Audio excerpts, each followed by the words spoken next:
मेरी शोहरत मेरा डंका मेरे एजाज का सुनकर कभी ये ना समझ लेना मैं चोटी का लिखारी हूं। मैं बिजनेसमैन हूं जाना,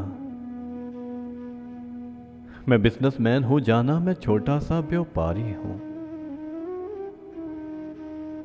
मेरी आहट पे बरसों से जो महंगे दामों बिकता था, तेरे गम का वो सौदा था। तेरी आंखें, तेरे आंसू, तेरी चाहत, तेरे जज्बे यहां शेल्फों पे रखे हैं, वही तो मैंने बेचे हैं। तुम्हारी बात छिड़ जाए तो बातें बेच देता हूं।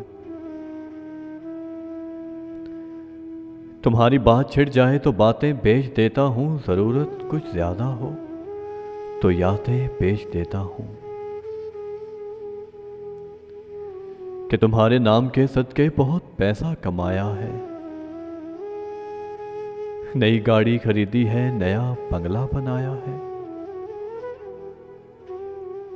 मगर क्यों मुझको लगता है मेरे अंदर का व्यापारी तुम्ही को बेच आया है।